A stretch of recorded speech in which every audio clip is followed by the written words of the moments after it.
son las primeras declaraciones de estos detenidos. Conforme vayamos teniendo más detenidos, pues vamos a tener también más información. Muchas gracias.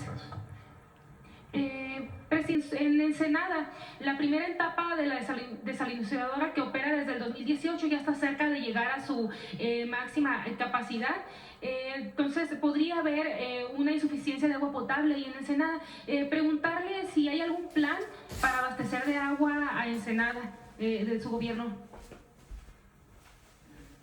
Pregunto a la Conagua, no tenemos ninguna información de que vaya a haber algún problema de desabasto en Ensenada. Es una zona que de por sí tiene problemas de abasto porque ha crecido mucho el norte de Baja California y pues originalmente era una zona desértica, entonces no es sencillo tener agua. Entonces por eso se toma la decisión de la desaladora de Rosarito, que va a suministrar agua principalmente a Rosarito y a Tijuana. Por cierto, les informo que en estos días, producto del cambio en la ley de aguas, se le va a entregar ya a el municipio de Mexicali y de Tijuana directamente la concesión de agua.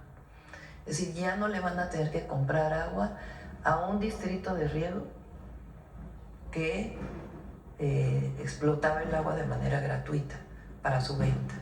Gracias a esta modificación, ya la Conagua va a entregar directamente el título de concesión de agua a los municipios. Es algo histórico y es algo muy, muy bueno. Y en el caso de Ensenada lo revisamos y le pido a la Conagua que pueda dar más información. Muchas gracias, presidenta. Gracias. Sí, a ver, la compañera. Gracias, presidente. Buenos días, Judith Sánchez Reyes de Perspectivas MX y Radio Milet. Si nos puede hacer la precisión el secretario de Seguridad, ¿a qué cártel pertenecen esos 4 detenidos? Y ¿cuál es, digamos, la cantidad de las personas encontradas sin vida? ¿Son 4 de los 10 mineros que secuestraron? O no sé si nos puede precisar. La Fiscalía General de la República identificó ya 5 de las 10 personas privadas de la libertad. Y estos son una célula de los Chapitos. Es confirmado. ¿A qué grupo, digamos, qué grupo antagónico era con quien fueron confundidos estos trabajadores? Pues como sabemos, la lucha entre ellos es entre Chapos y Mayos. Entonces estos sujetos, estos detenidos son de la célula de los Chapitos. Muchas gracias. Presidente, en otro tema, ¿qué motivó la cancelación del encuentro con legisladores estadounidenses el día de ayer a su visita? No, yo nunca lo confirmé. O sea, no estaba en mi agenda. Siempre planteamos que en este caso de los legisladores que venían, los iba a recibir la Secretaría de Relaciones Exteriores. No estaba en mi agenda recibirlos, así fue pues teníamos otros temas y esa fue la decisión que tomamos. Nunca cancelé la reunión con los legisladores. Bien, presidente, gracias. He recibido a otros legisladores y en este caso pues teníamos otros temas en la agenda, también muy importantes, y tomamos la decisión de que lo recibiera la Secretaría de Relaciones Exteriores. Bien, presidente, gracias por aclarar. En otro tema, en Oaxaca se ha pues revelado que el hermano del gobernador Salomón Jara tiene pues varios familiares en la nómina, 3 hijos, su nuera, el yerno y 10 sobrinos. Esto pues ha generado mucha inconformidad en la población oaxaqueña y más allá de esta acción presenta que pues se califica como nepotismo y que afecta directamente pues la imagen del gobernador. ¿No considera usted que también afecta a lo que tiene que ver pues con los principios del movimiento del partido al que usted pertenece, debido a que replican pues prácticas que tanto se ha criticado del pasado? En ese sentido también preguntarle, Presidenta, ya hay una ley justo para evitar este tipo de prácticas, pero entrará en vigor hasta el 2030, en tanto que otras acciones desde la Federación se pueden hacer o se van a implementar justo para erradicar estas situaciones. Eso ya está en la ley desde hace mucho tiempo. De hecho, Miguel de la Madrid metió parte de esas leyes después de que López Portillo tenía varias familiares en la nómina. Ahí viene, si recuerdan, que no sirvió de mucho, pero lo que le llamaron la renovación moral. Y entonces vinieron cambios que tenían que ver con esto. Después se hicieron otros cambios. A nivel federal no se puede contratar a un familiar hasta el nivel cuarto. ¿Qué quiere decir nivel cuarto? Uno va haciendo las relaciones, ¿no? Por ejemplo, un hermano mío pues tiene una relación directa. La esposa del hermano pues tiene otra relación. Y así hasta el cuarto nivel. Son relaciones directas hasta el cuarto nivel. Entonces está prohibido contratar a una persona hasta el cuarto nivel. Puede haber una circunstancia en donde ya haya habido un familiar que trabajaba desde antes, en el gobierno, antes de que llegara la otra persona. En esos casos, por protección laboral, no se considera este caso. Pero no se puede contratar cuando se llega. Cada entidad también tiene su propia legislación. Desconozco cuál es la legislación en el caso del estado de Oaxaca. También desconozco si tiene familiares contratados el gobernador, pero en todo caso no debería ser así. Si es el caso, pues no debería ser así, no debería haber familiares contratados, y es algo que ya está en la legislación. Lo que es al 2030 tiene que ver con elección, tiene que ver con familiares en puestos de elección popular. Si se es un presidente municipal, no puede postularse el hermano, así hasta el cuarto nivel también, que no podría postularse para el mismo puesto de elección popular de manera inmediata, sino que tiene que esperarse pues un siguiente periodo para poderse postular. Así está planteada ya la aprobación en la Constitución de la República para puestos de elección popular. Y en ese caso, moralmente, Presidenta, porque al final del día, como bien lo dice, cada estado se maneja de manera independiente, pero estuvo el ejemplo de este ejercicio de revocación de mandato, que los oaxaqueños salieron a manifestar justamente su inconformidad por este tipo de Bueno, acciones. él ganó la revocación de mandato. Eso hay que ponerlo en su justo término, porque he visto algunos artículos o sea, él gana la revocación de mandato, eso es importante. Pero hubo población que votó en contra, pues en todo caso él tiene que trabajar para demostrarle a esa población que votó en contra que pues todavía va a seguir mejorando su gobierno. Y en caso de que haya familiares contratados, pues no está bien, no es correcto. Bueno, también nada más comentar que este proceso se denunciaron una serie de irregularidades. Bueno, lo tiene que revisar las autoridades electorales, pero lo cierto es que él gana la revocación y pues tiene que trabajar más duro para convencer al otro porcentaje que no votó a favor, para que pues todavía mejore más el gobierno que está desempeñando. Y en caso de que haya algún familiar contratado, pues no es correcto y debería tomar pues las medidas necesarias. Bien, Presidenta. Y quisiera yo preguntarle, por ejemplo, dentro de lo que son las reuniones de seguridad, si se tocan, se abordan, a lo mejor casos de esta naturaleza, sobre que haya señalamientos o ya denuncias consolidadas de servidores públicos, gobernadores, o sea, cualquier persona que esté dentro de lo que es el ámbito de la gobernanza o de la clase política. Se lo pregunto porque ha trascendido, por ejemplo, que la exdiputada federal del PRI, Carla Ayala, que actualmente tiene un cargo dentro de su partido, que es la Secretaría de Vinculación con la Sociedad Civil, será vinculada a proceso en próximos días, justo también porque fue denunciada en su momento de abuso de autoridad, también de hacer esta práctica de nepotismo al tener, al parecer, familiares en la nómina, pero sobre todo por hacer este clásico moche de quitarles dinero del sueldo y las prestaciones a su equipo de trabajo. De hecho, una de sus trabajadoras hizo esta denuncia.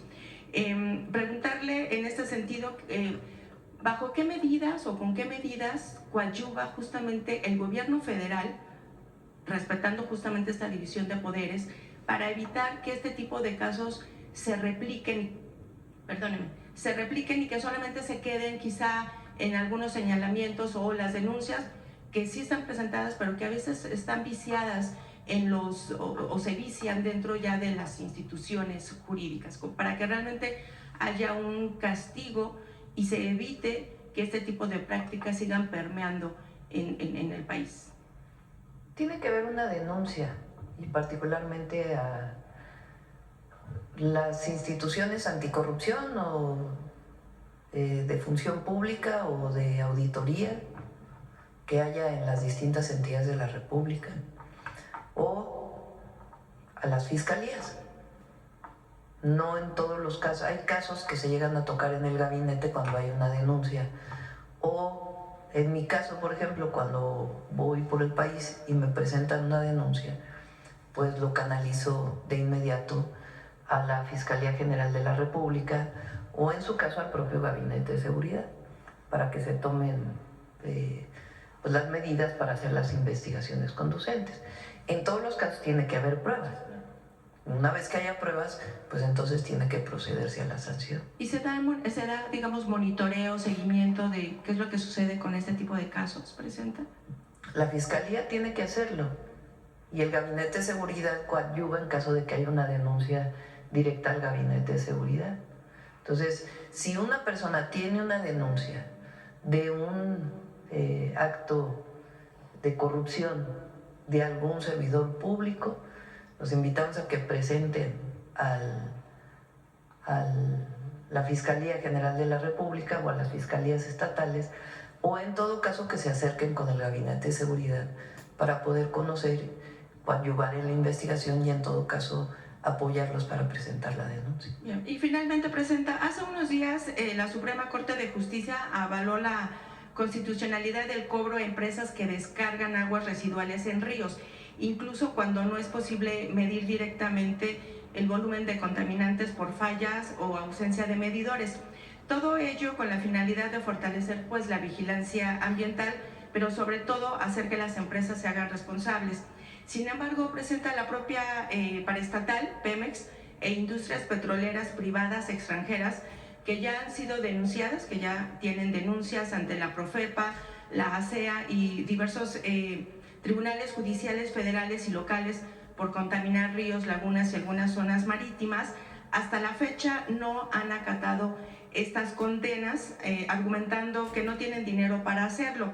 Hay dos ejemplos muy representativos a los cuales nosotros les hemos dado seguimiento. Uno de ellos es la condena que se dio contra la Comisión Federal de Electricidad por la contaminación de la laguna de Tampamachoco en Tuxpan, Veracruz, en 2010, y 5 contra Petróleos Mexicanos en La Venta, Tabasco, que llevaron a cabo campesinos de ese estado por contaminación ambiental hace 10 años. ¿Qué medidas se tomará, ¿no?, desde pues, la Federación, desde el gobierno federal, para garantizar que justamente pues, estas empresas, que incluso son empresas del Estado y demás petroleras privadas y extranjeras, cumplan con las condenas por contaminación ambiental? Hay dos maneras de cumplirlo, igual que en el otro caso. Una es la Profepa, que pone multas y exige remediaciones. Y la otra pues es la propia Fiscalía, cuando son delitos penales. En esos casos también puede haber reparación integral del daño. Entonces puede sustituirse el que un funcionario vaya a prisión porque la paraestatal o la empresa pública del Estado haga la remediación de la contaminación. Vamos a revisar estos dos casos que planteas, a ver qué es lo que se ha hecho y hasta dónde se ha avanzado. Pemex tiene muchas multas en su historia por contaminación y tienen la obligación de remediar. Y en la mayoría de los casos tienen esquemas de remediación. Hay un área en Pemex que se dedica justamente a esto. Pero en estos dos casos revisamos cuál es el avance. Y también pues en lo que tiene que ver con las empresas extranjeras. Sí, por supuesto. También todos deben cumplir con las medidas ambientales y con la remediación, igual que las mineras. Las mineras, una vez que termina la explotación de su mina, tienen la obligación de la remediación de la mina. Tienen una parte de descontaminación y tienen que incluso reforestar las zonas. Gracias, presidenta. A ver, vamos a ver de este lado, a ver. Gracias, muy buenos días, presidenta. Demián Duarte, de Sonora Power. Bueno, sí cumplí con la tarea, ¿no?, de ir a conocer el interurbano y la red de estaciones, y la verdad es que, pues puedo decirle, incluso presento por ahí un testimonio en un reportaje que subimos a nuestros canales digitales. Impresionante, la verdad, de primer mundo, como usted dice. Yo también me quedé con el ojo cuadrado. La verdad es que es una obra de primer nivel, ¿no? Y creo que es importante que se nos haga costumbre, ¿verdad? En México, que las obras, bueno, financiadas por los recursos del gobierno, que son los recursos del pueblo, pues sean justamente de la alta calidad que siempre nos hemos merecido, pero que no necesariamente se nos daba antes, ¿no? Entonces es muy importante.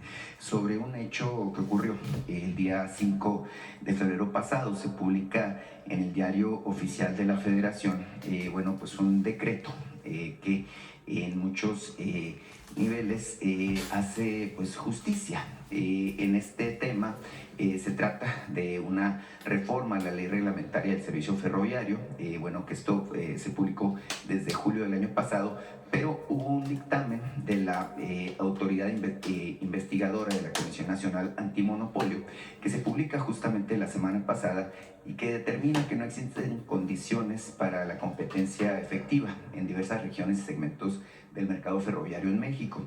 En este dictamen, entre otras muchas cosas, se ordena a Ferromex, empresa que es parte del Grupo México de Germán Larrea, justamente transmitir mediante cesión de derechos y obligaciones de la concesión Pacífico Norte a un agente económico que no pertenezca a su grupo de interés. Y en particular habla del tramo de interés para nosotros en Sonora, que es Nogales-Guaymas. En este caso particular, bueno, pues se habla incluso de la obligación de incluir el equipo ferroviario y servicios auxiliares necesarios para dar este servicio. En este contexto, presidenta, quisiera yo preguntarle si, bueno, el Estado mexicano estaría en disposición, en condiciones de permitir que un agente económico, como pudiera ser el Estado de Sonora, pudiera recibir esta cesión de derechos y obligaciones a través, bueno, pues de la solicitud de título de asignación de la Secretaría de Infraestructura, Comunicaciones y Transportes. Es un caso importante, en particular porque, bueno, así como tienen tren interurbano en Ciudad de México, Toluca, pues obviamente que en Sonora, y estoy seguro que en los otros estados que tendrán este tren que va hasta por todo el Pacífico hasta Nogales, pues tenemos la aspiración de que haya trenes interurbanos entre las ciudades, y obviamente pues que también el servicio de carga sea mucho más asequible para distintos agentes económicos. Actualmente, por ejemplo, si yo quisiera mandar carga de cualquier producto, tengo que contratar el tren completo, no me pueden rentar un vagón, por ejemplo. Entonces es un tema que creo que es de alto impacto justamente para las regiones. Es muy importante este acuerdo que toma la Comisión Nacional Antimonopolio. Esta comisión sustituye a la antigua COFECE. Se hace mucho más pequeñita y su función es esencialmente técnica. ¿Cuál es su función? Evitar que haya monopolios en el país y promover que haya competencia. A ver si Andrés Layuz te pasa el mapa de cómo están concesionadas las vías de ferrocarril de carga en nuestro país. Cuando se privatizan los trenes en México en la época de Zedillo, se privatizan las vías y se privatizan recorridos completos. Entonces, queda, digamos, monopólico un tramo de vía que va de un lugar a otro. Se privatiza completo el servicio, incluida la vía, a una empresa. Y luego se privatiza la vía a otra empresa. Esto ha generado problemas en la distribución de mercancía por trenes, porque no queda claro cómo pasa una empresa a usar la vía de otra empresa. Y evita la comunicación de todas las vías de tren de todo el país. A ver si ahorita nos lo pasan para que se pueda entender. Entonces, si tú privatizas un recorrido, privatizas otro recorrido, y no queda claro que este tren de esta empresa puede pasar también por aquí, y este tren de esta empresa también puede pasar por aquí, y también puede pasar hacia el sur, y pueden cambiar de vías adecuadamente con una forma eficiente, pues entonces la que va de este lugar a este lugar, si no tiene conectividad con la parte de abajo, pues entonces se va a quedar en ese lugar. Entonces eso genera pues muchos problemas para la distribución de ferrocarril. La Comisión Nacional Antimonopolio acaba de decir pues que hay monopolio en muchos sentidos. ¿Quién tiene ya que entrar al proceso de una nueva regulación en coordinación con estas empresas? La Agencia Reguladora de Transporte Ferroviario y Movilidad Integrada, que es la que dirige Andrés Layud. Entonces ahí se tienen que sentar para poder pues resolver este problema de ineficiencias muy graves que se cometieron. Es decir, aparte de que se privatizó, y no debería de haberse privatizado, porque el tren de carga es rentable, entonces, ¿qué sentido tenía privatizarlo si es un tren rentable y era parte de todos los mexicanos? Primer problema. Y segundo problema, que fue en la época de Zedillo.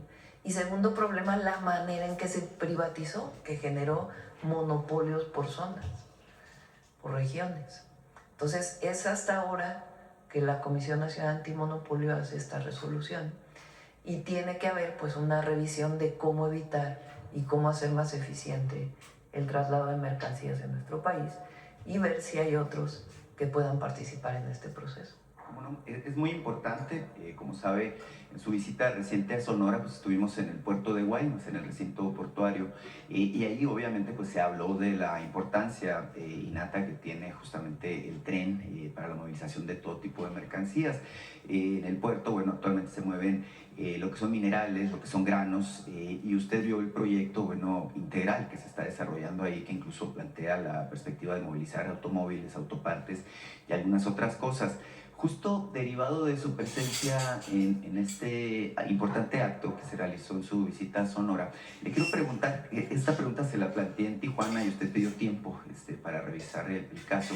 El mismo gobernador, Alfonso Durazo, le hizo el planteamiento el domingo en Guaymas al respecto del tema del tramo pendiente justamente del tren de Nogales, esta bypass justamente que busca sacar el tren de la ciudad, del medio de la ciudad, para vincularlo con la frontera. Estamos revisando el tramo nada más, el trazo.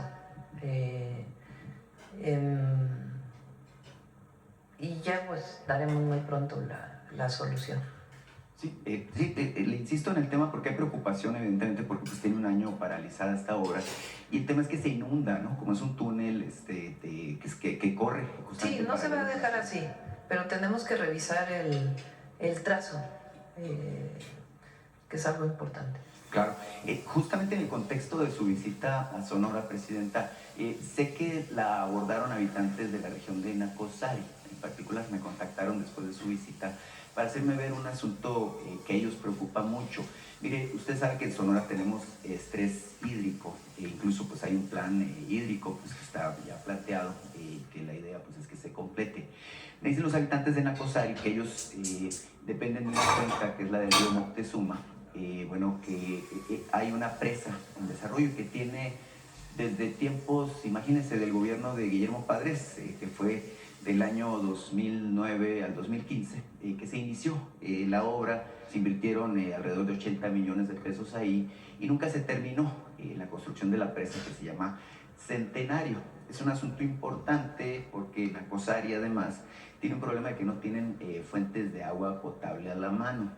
Hay contaminación relacionada con la operación de una mina de cobre ahí.